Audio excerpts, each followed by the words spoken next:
nusyur itu kan zikir sambil berbaring gitu.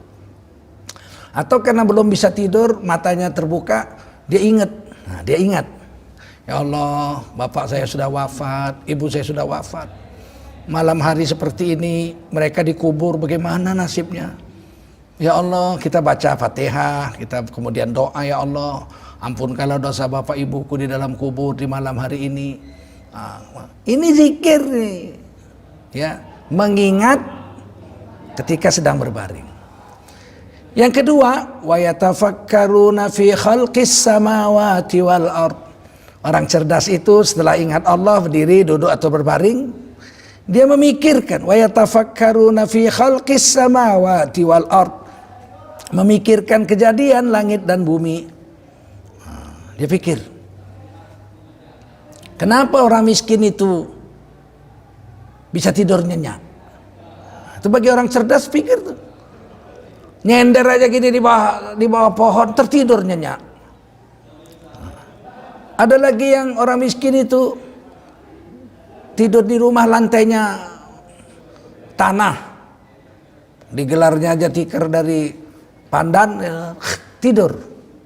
Sementara orang kaya pakai tempat tidur alga 120 juta harganya, nggak tidur-tidur. Makan pil nggak tidur-tidur juga.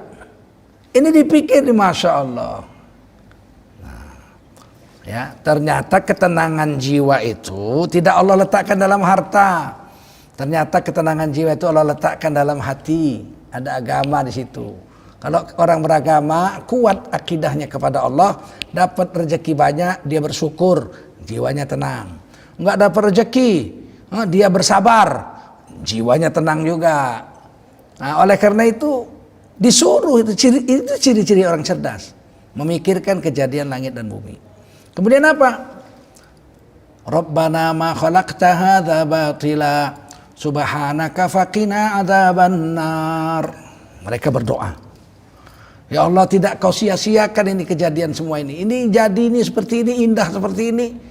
Itu tidak engkau sia-sia ciptakan. Seperti saya sebelum Ramadan ke Danau Toba, sebab saya sedang lockdown di Medan. Ya Allah, indahnya Danau Toba. Kami berhenti di pinggir Danau Toba. Lihat indahnya Danau Toba, ada danau, airnya biru, dalamnya sampai 500 meter dalamnya. Masya Allah, Danau Toba itu 500 meter dalamnya. Oh, airnya biru, gunungnya pun cantik, ada pulau di tengah-tengah, Pulau Samosir. Maka apa yang dikatakan oleh Allah? Puji Allah. Doa, Rabbana ma khalaqta hadza batila. Ya Allah, apa yang kau ciptakan ini tidak ada sia-sia. Semua ini manfaat. Kemudian apa? Subhanak, subhanallah. Nah, inilah dalil mengatakan kalau melihat sesuatu yang indah ucapkan subhanallah. Sebab ada yang membantah kalau sesuatu yang indah ucapkanlah masya Allah. Boleh, masya Allah, ini kehendak Allah menjadikan ini. Tapi mengucapkan sesuatu yang indah dengan ucapan subhanallah itu perintah Quran. Subhanak faqina adzabannar. Maha suci engkau ya Allah, lindungi aku daripada neraka. Subhanallah, indahnya Danau Toba, lindungi kami dari neraka. Saya waktu ke Jayapura, pertama kali saya lihat ada danau sebelah kanan, Danau Sentani. Rabbana ma khalaqta hadza batila, subhanaka faqina adzabannar. Ya Allah, enggak sia-sia kau ciptakan ini Danau Sentani. Maha suci engkau ya Allah, lindungi aku daripada api neraka. Jadi tiga itu ya, ingat Allah, apakah dengan lidah kita mengucap namanya, keagungannya, atau mengingat kehebatan Allah. Kemudian kita memikirkan langit dan bumi, itu udah dua. Kemudian kita zikir dan fikir, kemudian berdoa, udah tiga. Kemudian apa? Memuji, subhanak, zikir lagi. Yang keempat, minta diselamatkan dari neraka. Ini ditulis di Quran. Jadi bapak-bapak, saudara, anak-anakku sekalian, jangan lupakan zikir ini sehingga hati kita menjadi tenang. Bapak-bapak, saudara, anak-anakku sekalian, orang yang zikir itu jiwanya tenang, benar itu. Jangan dipikir nggak benar, ya. Kenapa hati gelisah? Ya karena nggak zikir. Saya miskin ini, Allah nih miskin ini, waduh susah. Ada yang lebih susah dari kamu, pikirin. Ingat, ada yang lebih susah dari kamu, ingat zikir, ingat. Syukur kamu masih bisa makan. Jadi ada ketenangan. Sekarang ini COVID-19, kemarin orang mulai memborong-borong beras. Saya bilang nggak usah. Istri bilang, gimana bang? Kita dari dulu krisis 98. Saya mengalami krisis 78. Kenop 78. Kenaikan November 78. 1978. Kenop 1999. Nah, sekarang 2020. Alah, tetap aja bisa makan. Tetap aja bisa minum. Oleh karena itu apa? Ya udah jalani aja. Seandainya beras nggak ada gimana? Ya kita makan singkong. Saudara-saudara kita makan singkong, kita makan singkong. Oh, singkong nggak ada. Yang ada apa? Gandum, kita makan gandum. Gandum nggak ada, kita makan pepaya. Pepaya nggak ada, kita makan apa yang ada. Nggak usah kita pikir-pikir itu. Oh, tapi kan nggak enak loh. Saya ini udah puluhan tahun makan enak. Nggak pernah nggak makan nasi sehari 3 kali. Kalau puasa aja 2 kali, sahur sama buka. Kalau misalnya terjadi COVID-19 ini, COVID-19 ini, kita harus nggak makan nasi selama 6 bulan. Ya udah nggak apa-apa. Dibanding dengan hidup saya 60 tahun, 6 bulan nggak makan nasi, 60 tahun makan nasi, nggak ada apa-apanya 6 bulan itu. Kalau begini hati kita tenang. Zikir itu mengingatkan diri kita bahwasanya kita sudah cukup lama senang, pikirin. 6 bulan ini kita nggak makan nasi nggak apa-apa. Masih menang, masih ada 59 tahun 6 bulan. Kita makan nasi, 6 bulan makan singkong misalnya. Nggak ada masalah, masih untung. Oleh karena itulah orang yang berzikir, yang selalu ingat kehebatan Allah di hatinya. Dunia ini ringan. Tapi kalau nggak pernah ingat Allah, dunia ini jadi berat. Waduh, kalau besok nggak ada beras saya makan apa? Mati dong saya. Kenapa? Emang rupanya kalau nggak makan nasi mati. Orang Madura makan jagung. Orang Papua makan ubi rambat itu. Orang Amerika makan kentang. Orang Eropa, orang Arab makan gandum. Mereka hidup juga. Nggak ada gandum, makan kurma. Rasulullah pernah 2 bulan nggak masak apa-apa di rumah Rasulullah. Nggak berasap rumah Rasulullah 2 bulan. Makan apa? Makan kurma. Itulah dimakan. Nggak ada makanan lain. Nabi hidup juga sehat, nggak pernah sakit pun malahan. Seumur hidup Nabi sakit langsung wafat di umur 63 tahun. Nah, inilah yang saya ingin sampaikan, bagaimana kita harus berzikir, berfikir, mengingat kehebatan Allah, berdoa dan juga memuji Allah Subhanahu wa taala.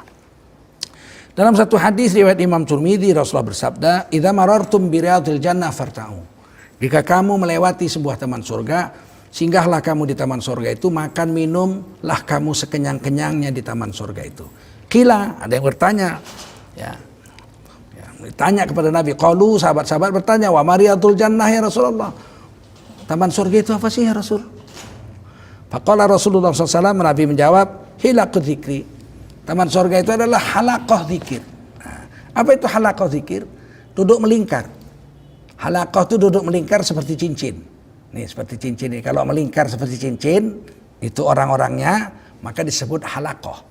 Kalau duduknya ngumpul, misalnya saya ceramah gini, di depan saya ini ada murid-murid saya di pesantren kan biasa tuh ngumpul semua di depan, saya di depan hadap-hadapan begini, satu orang rame-rame begini pada depan. Ini namanya duduk ijtima. Beda itu. Kalau zikir sunnahnya duduknya melingkar. Makanya orang-orang madhab Syafi'i di Medan ini kalau wirid Yasin mereka itu duduknya melingkar. Kalau taklim ngaji seperti saya buat ngaji ini, saya baca kitab begini, di depan saya itu ngumpul semua begitu. Itu namanya ijtima. Dan dua-duanya itu ada hadisnya. Mani jatama'a qaumun yadhkurunallah illa hafathumul malaikah. Kalau orang berkumpul ijtima rame-rame duduk rapat-rapat mengingati Allah, berzikir pada Allah, maka malaikat turun memayungi mereka dengan sayap-sayapnya. Wa ghasyiathumur rahmah. Allah sirami mereka dengan kasih sayang. Wa nazalat alaihimus sakinah. Allah berikan kepada mereka ketenangan jiwa.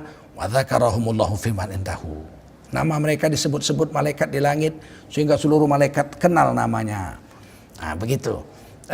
Dalam hadis yang lain juga hadis sahih, hadis qudsi, Allah berfirman, kalau umatku itu mengingati aku di dalam sendirian, jadi zikir sendirian, zakartu fi nafsi, aku pun mengingatnya sendirian, kata Allah. Nah, kalau mereka itu mengingati aku dalam rombongan rame-rame, fil mala, zakartu fil malai, Maka aku, kata Allah, mengingati mereka dalam rombongan malaikat-malaikatku di langit, sehingga seluruh malaikat kenal kepadanya. Ini majelis, ya. Majelis seperti ini disuruh Nabi, jangan lalu lewati. Kita lihat ada orang lagi zikir, duduk situ 5 menit pun nggak apa-apa. Karena kata Nabi suruh duduk, farta'u, makan minum situ, jangan dilewati begitu saja. Ada orang lagi baca Quran tadarus, kita sibuk nih mau pergi, ya minimal duduk situlah, biar 2 menit dengar orang tadarus Quran. Supaya kita disuruh farta'u, makan minum sedikit situ. Kalau bisa sekenyang-kenyangnya syukur. Apa saja, lihat ada majelis taklim nih, ada apa namanya, tablik akbar misalnya, ada ceramah, kita duduk, biarpun 5 menit. Ini mau pergi nih ke Jakarta, ke airport, ya masih ada 1 jam waktu, oke lah, bisa lah duduk 5 menit, dengar aja, dengar ceramah 5 menit, kita udah masuk dalam rombongan yang dirahmati Allah, diberi sakinah, diampuni segala dosanya. Begitu kita berdiri, malaikat berseru di langit, qumu maghfuran, berdirilah kamu, dosa kamu sudah diampuni oleh Allah Subhanahu wa taala. Di mana ruginya? Nah, inilah dahsyatnya daripada zikir itu. Saudara-saudara yang mulia, ada orang mengatakan begini, ini zaman modern, problem banyak, persoalan hidup banyak. Bagaimana memecahkan masalah hanya dengan zikir? Itu sinis gitu. Kita ini usaha. Idza azamta fatawakkal 'ala Allah. Kita usaha, ada problem, ada masalah, kita usaha, kita cari usaha manusia. Habis itu kita serahkan pada Allah, fatawakkal 'ala Allah. Jadi artinya kembalikan pada Allah, kembalikan, ingat Allah, jangan kamu sendirian menyelesaikan masalahmu. Repot kamu. Repot saya kalau masalah ini saya selesaikan sendiri. Saya usaha. Setelah usaha, saya tawakal sama Allah. Artinya saya nggak sendiri, ada Allah. Ingat Allah, kembalikan pada Allah. Malam kita tahajud, ya Allah, tadi siang saya udah usaha, persoalan saya sebegini, begini. Saya sudah usaha begini. Sekarang tinggal engkau yang memutuskan. Aku berserah diri padamu. Mesti ada jalur zikirnya, ada jalur ingatnya sama Allah. Kalau enggak, bisa sinting, kita bisa gila kita menghadapi masalah hidup di dunia. Nah, sekarang kan orang berkata sinis. Apa iya kalau ada utang, mau menyelamatkan utang, kita cari duit, kemudian zikir bisa membantu? Apakah kita bisa menyelesaikan persoalan hidup di dunia ini, COVID-19, utang negara yang 6.000 triliun, apa bisa diselesaikan dengan zikir-zikir? Ya setelah usaha memang harus zikir. Apa kekuatan zikir? Kekuatan zikir menyelesaikan seluruh masalah terberat. Mana buktinya? Nah, saya kasih contoh, buktinya Nabi Yunus. Nabi Yunus itu kan nabi, zaman dulu kan ada pedang di pinggangnya. Sedangkan zaman kakek saya kemana-mana bawa pisau di pinggangnya, keris. Ada golok kecil. Seluruh dunia, orang Yaman begitu, orang Papua begitu, orang Sunda begitu, orang Melayu gitu, orang Jawa, semua ada senjata di pinggangnya. Baru 1 generasi di atas saya masih begitu. Nah, kemudian apa yang terjadi? Nabi Yunus punya tongkat juga, tidak ada nabi nggak bertongkat. Semua nabi punya tongkat. Punya pisau untuk mengerat kumis, motong kuku, mengupas buah, nyembelih binatang di jalan, mesti punya. Satu hari Nabi Yunus ditakdirkan Allah dimakan ikan. Nah, Nabi Yunus apa yang dibuat? Dia tidak ambil pisau dari pinggangnya, tikam jantung ikan mati, belah perutnya, keluar, berenang keluar. Kalau itu dilakukan mati Nabi Yunus. Kenapa? Karena ikan itu setelah memakan beliau tidur di dasar laut. 40 hari nggak bergerak-gerak. Seandainya dibelah perut ikan tuh mati ikannya, tusuk jantungnya. Nabi Yunus keluar mati juga karena Nabi Yunus di dasar laut. Bagaimana dia mau ke atas sana nggak napas? Ternyata Nabi Yunus apa yang dilakukannya? Berzikir. Di dalam perut ikan itu 40 hari apa yang dizikirkannya? Ditulis zikirnya. La ilaha illa anta subhanaka inni kuntu minadz zalimin. Sesungguhnya tiada Tuhan selain Engkau. Bukan la ilaha illa huwa, tiada Tuhan selain Dia. Jauh rasanya kalau huwa Dia. Ghaib. Dhamirnya itu ghaib, enggak kelihatan. Kalau la ilaha illa anta, seolah-olah di depannya tiada Tuhan selain Engkau ya Allah. Subhanaka, maha suci Engkau ya Allah. Inni kuntu minadz zalimin. Aku dimakan ikan ini bukan salahmu ya, bukan salahku ya Allah. Bukan salahmu ya Allah, tapi salahku. Aku yang salah. Ini kuntu minadz zalimin, aku yang salah ya Allah. 40 hari Nabi Yunus zikir aja. Sampai satu hari, setelah 40 hari ikan itu bangun. Ikan itu meluncur, ikannya gede. Meluncur. Keliling samudra, dikembalikan Nabi Yunus ke kampungnya di Nawaweh. Kemudian ikan itu memuntahkan Nabi Yunus di kampung halamannya, Irak, di negeri Irak, Nawaweh. Ikan itu pergi. Nabi Yunus sudah lemas, nggak bisa bangun, tertidur, nggak bisa duduk pun, sudah 40 hari nggak makan, nggak minum. Tubuhnya, kulit-kulitnya sudah hancur kena asam lambung ikan, HCl, asam klorid. Lemah. Nabi Yunus zikir aja, la ilaha illa anta subhanaka inni kuntu minadz zalimin. Apa yang terjadi? Nabi Yunus yang tergeletak di pinggir laut di pantai, ternyata di atas bukit ada kambing sedang menyusukan anaknya.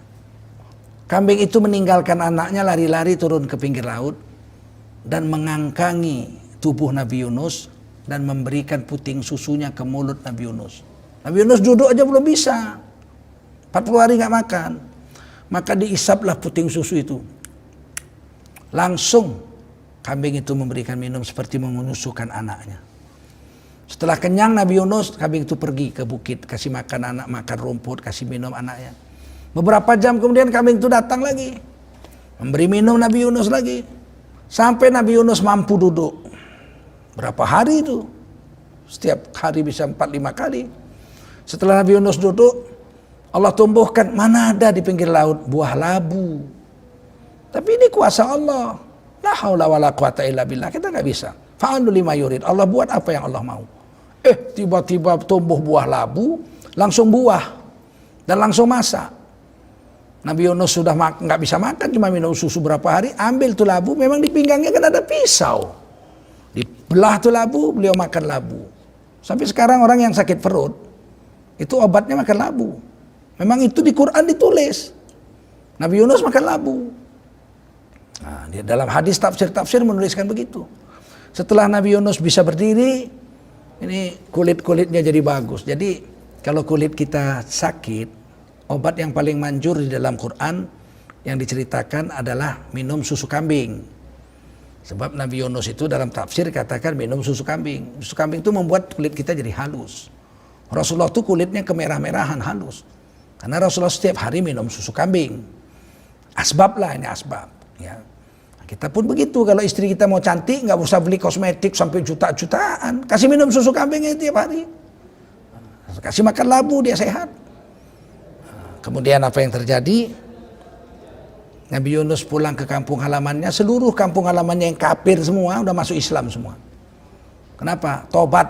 Karena waktu Nabi Yunus pergi, datang awan hitam bergulung-gulung mau membunuh mereka. Mereka semua sujud, tobat, masuk Islam.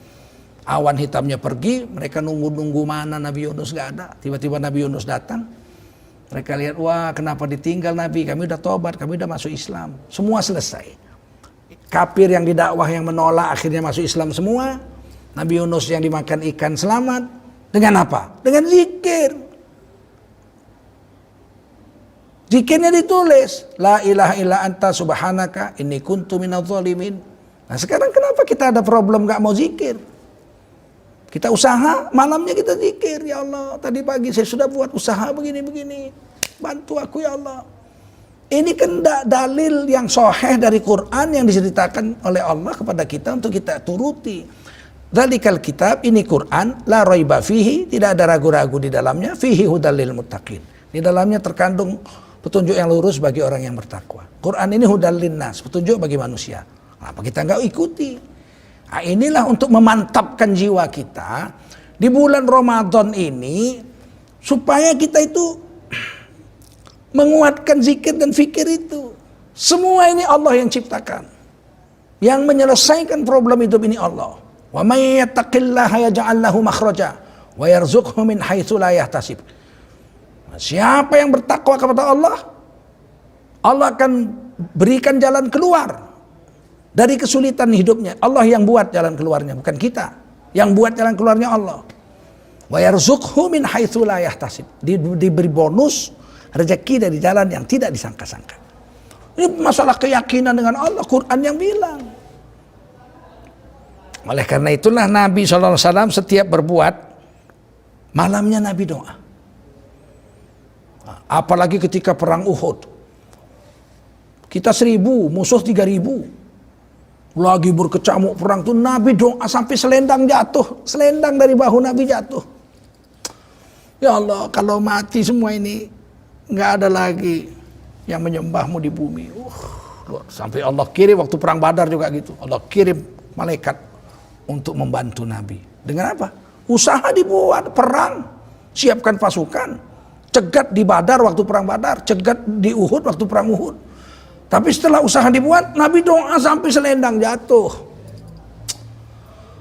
Kekuatan usaha dan doa, ikhtiar dan doa, ini adalah sumber kekuatan kaum muslimin. Doa mukhul ibadah. Doa itu adalah otaknya ibadah. Zikir itu adalah silahul mu'min, senjatanya orang Islam. Jadi dua zikir dan doa kita buat, ikhtiar, maka insya Allah kita diberi kekuatan oleh Allah SWT.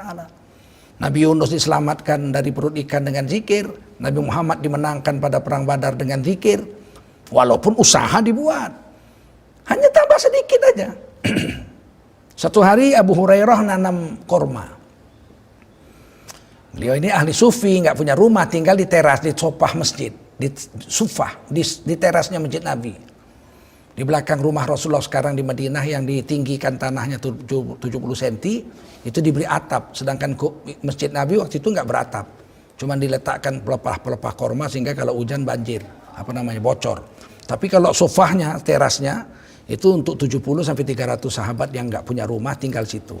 Termasuk Abu Hurairah radhiyallahu anhu, Anas bin Malik dan lain-lain. Satu hari Nabi lihat Abu Hurairah nanam korma, buka kebun lah kalau sekarang. Itu lama, 8 tahun baru buah, 7 tahun baru buah. Nabi datangi itu Abu Hurairah, apa ini Abu Hurairah? Nah, Abu Hurairah bilang, saya sedang nanam korma ya Rasul. Ini korma saya tanam, nanti saya usaha, saya siram, nanti dia tumbuh besar, nanti dia buah. Buahnya bisa saya makan, sebagian saya jual, sebagian saya sedekahkan. Terus Nabi bilang apa? Maukah kau kutunjukkan yang lebih baik dari ini? Ahsan min hadza. Jadi yang dibuat oleh Sayyidina Abu Hurairah itu bagus. Kita salah menerjemahkan hadis sering. Udah gak usah kerja, yang penting zikir. Lah Nabi gak bilang begitu. Nabi bilang, maukah aku tunjukkan kepadamu yang lebih baik dari ini? Kau nanam korma ini baik, hadza hasan. Tapi ahsan min hadza, mau aku tunjukkan lebih baik dari ini? Wah tentu ya Rasul. Bala ya Rasulullah, benar ya Rasul, saya mau. Nah kau tanam korma ini usaha duniamu. Tanam korma ini. Ketika kau menanam, kau tasbih di mulutmu, subhanallah. Maka di dunia ini tumbuh satu pohon untukmu. Di sorga, saat kau sebut subhanallah, Allah tumbuhkan satu pohon di sorga untukmu. Yang besar batangnya, tidak selesai dikelilingi kuda tercepat selama 70 tahun. Masya Allah, 70 tahun kuda berpacu.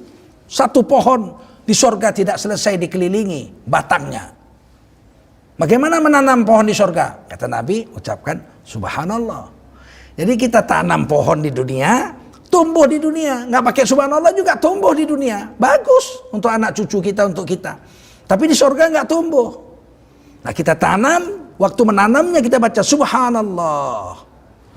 Pohon di dunia tumbuh, kita bisa ambil hasilnya. Pohon di surga tumbuh, kita ambil hasilnya ketika nanti kita dimasukkan ke surga oleh Allah SWT. Tidak ada rugi apa-apa.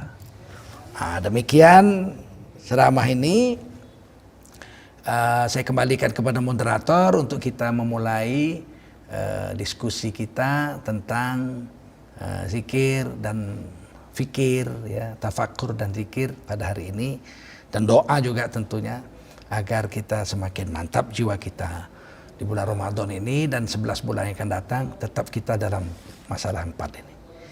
Pikir, zikir, kemudian doa, kemudian memuji Allah.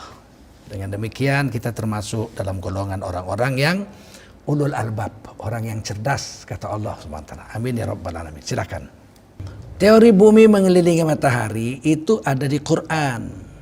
Ayat yang dibaca tadi itu tidak dikatakan bahwasanya bumi tidak mengelilingi matahari. Teori bumi mengelilingi matahari itu salah satunya misalnya di surah Yasin. Ya. Wasyamsu tajri li mustaqarril laha, dan matahari itu hanya berputar pada sumbunya saja, istiqrar. Matahari itu enggak bergerak, dia istiqrar. Situ aja. Nah, wasyamsu tajri li mustaqarril laha. Dzalika taqdirul azizul alim. Itu matahari istiqrar, berputar-putar di situ saja. Itu adalah ketetapan Tuhanmu yang maha perkasa lagi maha mengetahui seluk-beluk alam semesta. Nah, gitu ya. Lasyamsu yambaghi laha wal qamara qaddarnahu manazil. Nah, ini sambungannya. Dan Allah jadikan bulan itu memiliki garis edar yang banyak. Nah, kalau matahari nggak ada manazilnya. Manzilnya nggak ada. Dia istiqrar, mustaqarril laha. Situ aja. Sedangkan bulan punya banyak garis edar. Sekarang garis edar bulan itu yang diketahui manusia itu ada 4. Pertama, putar diri sendiri. Evolusi. Kedua, dia memutari bumi. 1 kali putar namanya 1 bulan. Kemudian dia ikut bumi memutari matahari. 1 kali putar 1 tahun. Kemudian dia ikut tata surya kita beredar di galaksi. Sama itu jaraknya, itu tidak pernah berubah dengan matahari, dengan bumi, dengan planet yang lain. Baru 4 yang diketahui manusia manzil bulan itu. Tapi Quran sudah menceritakan 14 abad yang lalu. Wasyamsu tajri li mustaqarril laha. Dzalika taqdirul azizil alim. Itu matahari berputar pada sumbunya saja, istiqrar, dan itu adalah ketetapan Tuhanmu yang maha perkasa lagi maha mengetahui seluk-beluk alam semesta. Wal qamara qaddarnahu manazil. Sedangkan bulan kami jadikan punya beberapa manzil-manzil. Lasyamsu yambaghi laha an tudrikal qamar walal lailu sabiqun nahar. Indah sekali ayat ini. Tidaklah matahari mendului perjalanan bulan. Harusnya kalimat kedua, dan tidaklah bulan mendului matahari, kan begitu harusnya ya. Ini enggak, coba perhatikan. Lasyamsu yambaghi laha an tudrikal qamar. Tidaklah matahari mendului perjalanan bulan. Kalimat keduanya bukan tidaklah bulan mendului matahari, tapi enggak walal lailu sabiqun nahar, dan tidaklah malam mendului perjalanan siang. Wa kullun fi falaki yasbahun. Malam dan siang yaitu matahari dan bulan masing-masing beredar menurut falaknya masing-masing. Bukan main ini. Nggak mungkin ini keliru Quran. Saya kalau jelaskan ini nggak cukup 1 jam, ya masih ada ayat lain lagi banyak, ayat-ayat at-takwir, malam menggulung siang dan siang menggulung malam, namanya at-takwir, gulung, malam menggulung siang dan siang menggulung malam. Artinya apa? Sebanyak mana buntut malam yang dimakan siang, sebanyak itu pula buntut siang yang dimakan malam. Berarti kan berputar. Coba malam memakan siang, siang memakan malam. Kan berarti kan begini nih, tik berputar dia tik. Kalau ada dibilang bumi datar, menyalahi at-takwir. Takwir itu bergulung, yang namanya bergulung itu mesti bulan. Memang ada ayat Quran, alladzi ja'ala lakumul arda firasya, dan dialah Allah yang telah menjadikan bumi bagimu seperti tikar yang datar. Tapi itu bagimu. Alladzi ja'ala lakum, Allah yang telah menjadikan bagimu al-ardo, bumi, firasya, seperti bumi itu seperti hamparan tikar rata. Itu seperti bagimu, bagi kita bumi ini seperti rata. Kenyataannya rata apa enggak? Enggak, bumi ini bulat. Buktinya kalau kita di laut lihat kapal, mula-mula nampak tiang layarnya, lama-lama layarnya, lama-lama kapalnya lengkap. Kalau memang datar dari ujung harusnya nampaknya kecil aja setitik, kapal yang lengkap juga. Lama-lama membesar kapalnya. Ini enggak, yang nampak asapnya dulu.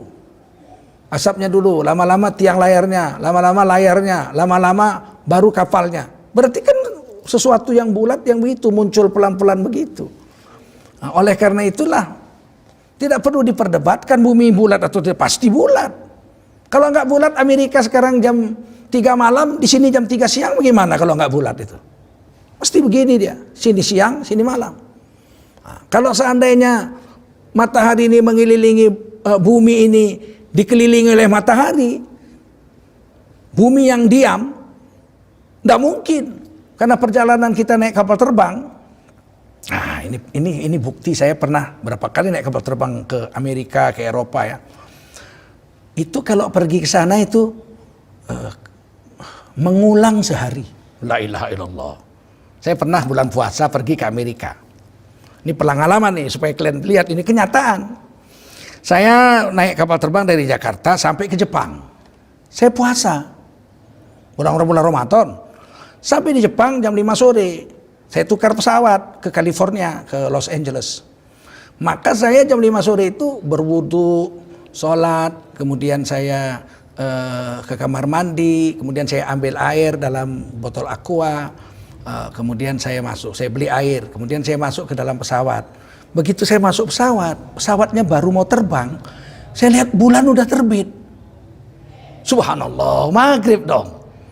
Sudah maghrib, maka saya bawa roti. Saya ambil tas kecil saya makan roti, saya buka puasa, minum air. Terus saya panggil itu pramugaranya.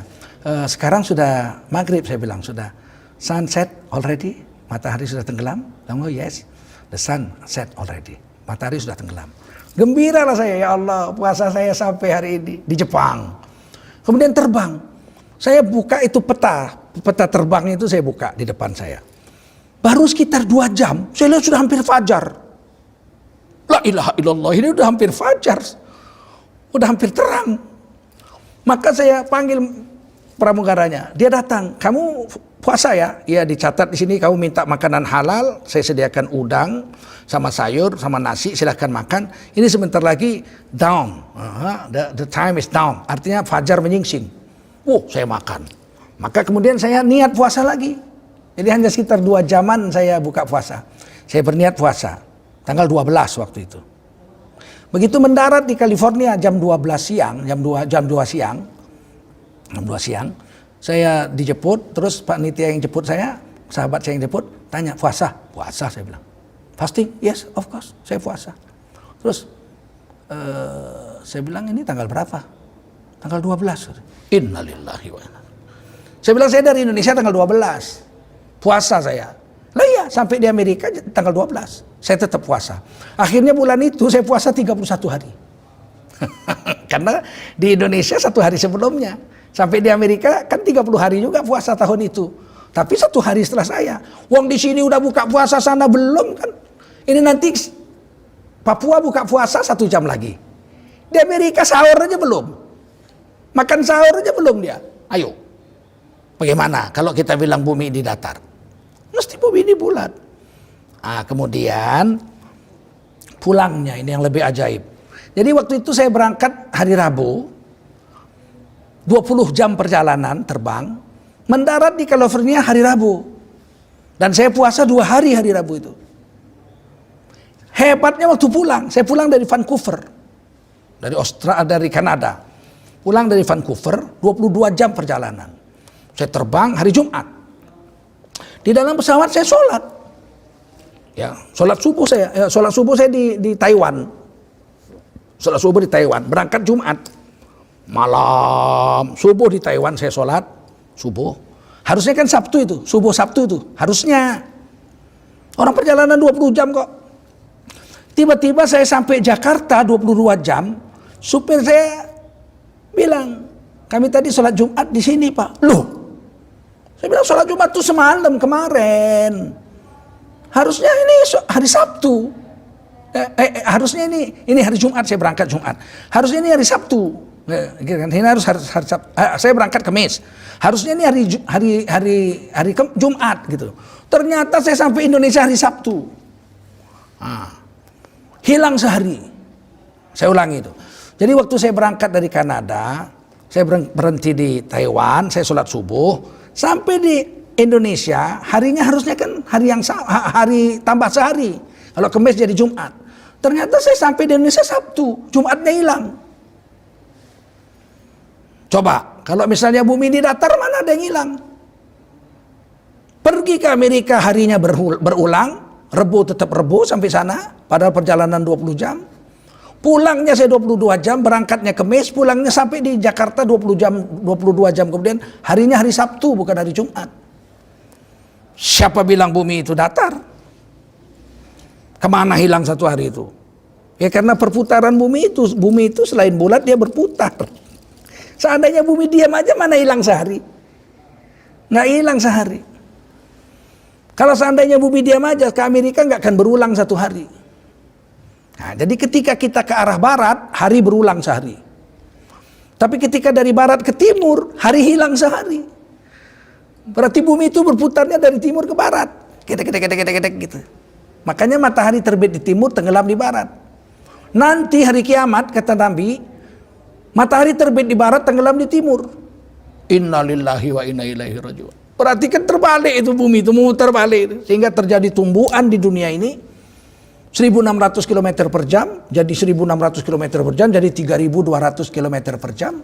Pada saat itu kamu akan lihat gunung tercabut seperti bulu ditiup angin. Watakunul jibalu kal'ihnil manfus. Kamu lihat ketika kiamat terjadi, gunung tercabut seperti bulu ditiup angin. Itu mesti terjadi begitu. Kalau diam aja masa iya gunung seperti ditiup angin. Ini mesti terputar sini 1.600 km per jam, balik sana 1.600 km per jam, sehingga matahari terbit di barat, terjadi tumbukan 3.200 km per jam. Dari mana Tengku Zulkarnain tahu kecepatan bumi 1.600 km per jam? Dibagikan aja. Bumi ini diputari bulan, satu kali putar itu 24 jam. Bumi itu berputar untuk dirinya, evolusi. Satu kali bumi berputar itu 24 jam. Sedangkan bulat bumi itu 40.000 kilometer. Kalau 40.000 kilometer berputar sekali putar 24 jam, berarti kecepatan bumi itu 40.000 kilometer dibagi 24 jam, sama dengan 1 jam itu rata-rata 1.600 kilometer per jam. Bumi itu berputar dari timur ke barat sini, dari kanan ke kiri. Tiba-tiba matahari yang terbit di timur, tiba-tiba bumi muter ke sana, matahari terbit di barat. Maka terjadilah putaran tembakan 3.200 km per jam, sehingga gunung tercabut seperti bulu ditiup angin. Ini teori Quran dan hadis. Kalau kita tidak percaya, nggak usah Pak, nggak usah kita berantem. Orang nggak kafir gara-gara ini kok kita. Biar aja. Kalau kita percaya, bumi datar, silakan aja. Saya berpendapat bumi pasti bulat. Karena saya ke Amerika terbang 20 jam, hari Rabu, sampai sana tetap Rabu. Ketika saya pulang dari Kanada hari Kamis, sampai di sini hari Sabtu. Hilang sehari. Nah, inilah mudah-mudahan ada manfaat ceramah ini dan mudah-mudahan kita bisa memahamkannya insya Allah. Wallahu a'lam.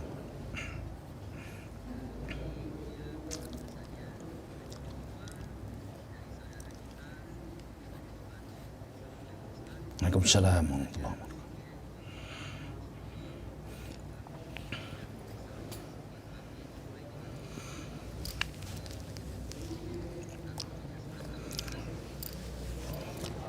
Ya.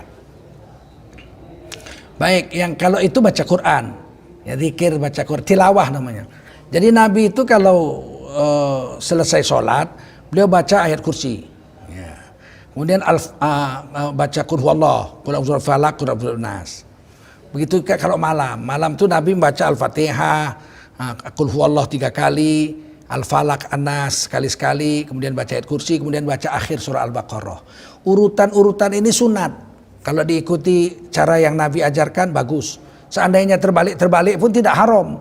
Karena ini urutannya hukumnya sunat, bukan ukuran wajib. Nah, lain kalau sholat terbalik nggak sah. Karena dia wajib rukun. Sedangkan urutan-urutan zikir itu sunat saja. Kalau sunat tidak berurutan pun tetap aja diterima sebagai amalan soleh. Tapi yang afdol, yang paling baik tetap mengikuti urutan-urutan yang dicontohkan oleh Rasul. Kita dapat sunnahnya, dapat zikirnya, dapat tertibnya. Nah, itu jadi kita menjadi afdol, lebih utama mengikuti Rasulullah SAW. Tapi hukumnya tidak wajib, karena berzikir aja sunat. Jangan gara-gara urutannya nggak seperti Nabi terus kemudian jadi bid'ah, kemudian masuk neraka, kan enggak. Masa amalan sunat membuat orang masuk neraka? Nggak mungkin itu. Kecuali amalan wajib kalau dilanggar menyebabkan orang masuk neraka. Kalau amalan sunat dilanggar nggak menyebabkan orang masuk neraka. Kalau zikir ya begitu. Tapi tetap aja bagaimanapun mengikuti aturan Rasulullah SAW itu adalah aturan yang sangat afdol dan lagi mulia. Demikian, wallahu a'lam.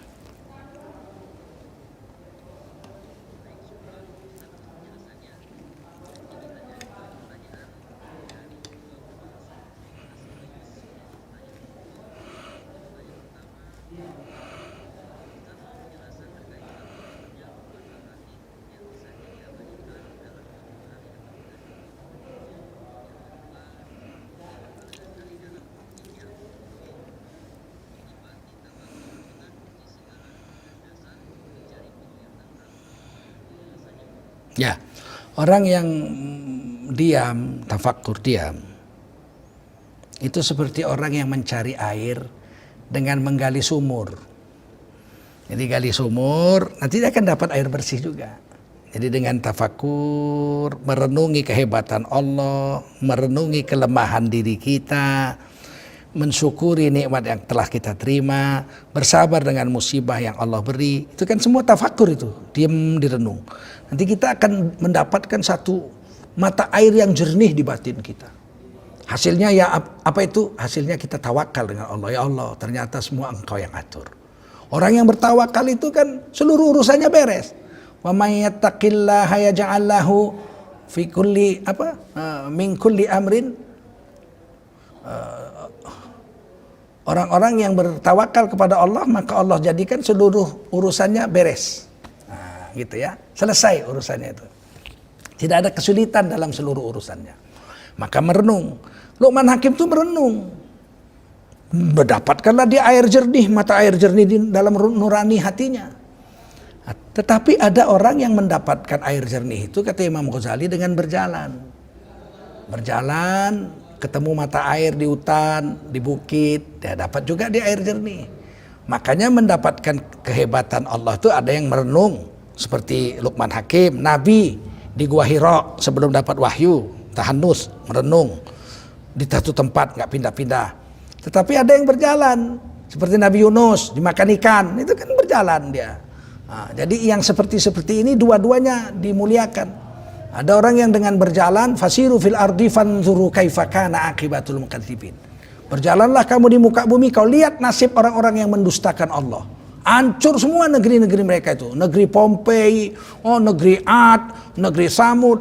Kita dapat kehebatan Allah di hati kita, muncul mata air jernih di hati kita. Allah hebat, makhluk yang enggak ada hebat. Tapi dengan duduk juga merenung, itu akan diberikan pula mata air yang jernih oleh Allah SWT akan kehebatan Allah. Jadi saya akan sampaikan yang dikatakan Imam Ghazali bukan satu, bukan hanya tafakur merenung, tapi ada dua. Yang satu lagi berjalan di muka bumi. Nah, oleh karena dan Nabi Muhammad pakai dua-duanya. Waktu di gua Jabal Nur sampai turunnya wahyu, Nabi itu diam, tafakur di sana. Tahanus namanya. Tapi ketika setelah Nabi jadi Nabi banyak berjalan. Perjalanan Nabi ke Taif, perjalanan Nabi ke peperangan Uhud, sampai ke perbatasan Jordan itu, kaum Samud sana. Ya, perang Tabuk. Itu dibuat Nabi sampai ke perang Tabuk. Sehingga Nabi merasakan waktu itu kehebatan Allah. Waktu itu panas terik. Korma kalau nggak dipanen di musim panas itu jadi batu, nggak bisa dimakan. Maka sahabat semua meninggalkan kormanya yang mau dipanen karena perintah Allah untuk perang Tabuk. 3 orang sahabat termasuk Ka'ab bin Malik radhiyallahu anhu nggak mau pergi. Sayang kormanya nanti nggak bisa dipanen. Beliau tinggal untuk memanen korma. Akhirnya apa yang terjadi? Nabi sampai ke Tabuk, pasukan Romawi mengundurkan diri. Gila ini panas terik kayak gini mau perang, mereka mundur. Nggak jadi perang. Nabi pulang lagi ke Madinah, sempat memanen lagi semua panen-panennya. Tapi Ka'ab bin Malik dihukum Allah, disuruh oleh Allah untuk memboikot Ka'ab bin Malik dengan dua sahabat lain yang 3 orang itu, nggak ditegur, sapa, nggak dikasih, pokoknya diboikot lah, diasingkan begitu sampai mereka tobat kepada Allah. Ternyata Nabi itu mendapatkan keyakinan dari Allah dengan berjalan ke Tabuk. Para sahabat juga panas terik, korma ditinggal nggak jadi dipanen, harusnya jadi batu semua. Tapi kenyataan begitu Nabi kembali masih sempat memanen kormanya, sedangkan Romawi mengundurkan diri gentar dengan keberanian orang Islam meninggal. Itu perjalanan ke Tabuk jauh. Ya naik itu suburban aja saya lari 140 km per jam, 4 jam baru sampai. Itu kalau naik onta itu perjalanannya bisa sekitar 15 hari 15 malam. Perjalanan waktu itu. Tapi pulang ternyata Romawi nggak jadi perang, panen tetap diambil juga. Mendapat yakin kepada Allah SWT bahwa membela agama nggak merugikan ekonomi dunia. Dapatnya dengan jalan. Oleh karena itu kita ambil aja dua-duanya. Punya kesempatan seperti sekarang lockdown ini, nah kita pakai yang merenung. Tafakur. Nanti kalau saya misalnya udah lewat lockdown itu kan saya jalan-jalan. Saya ke Papua, saya ke Papua Nugini, saya ke Amerika, saya ke Eropa, kemana-mana saya dakwah. Nah, kita lihat, fasiru fil ardi, jalan di muka bumi. Fanzuru kaifa kana aqibatul mukadzibin. Lihat nasib orang-orang yang mendustakan Allah. Maka kamu jangan ikuti nasib-nasib orang yang jahat-jahat, supaya kamu tetap mendapatkan mata air yang jernih di dalam hatimu tentang kehebatan Allah Subhanahu wa taala. Demikian, terima kasih, mudah-mudahan ada manfaat pertemuan kita pada hari ini.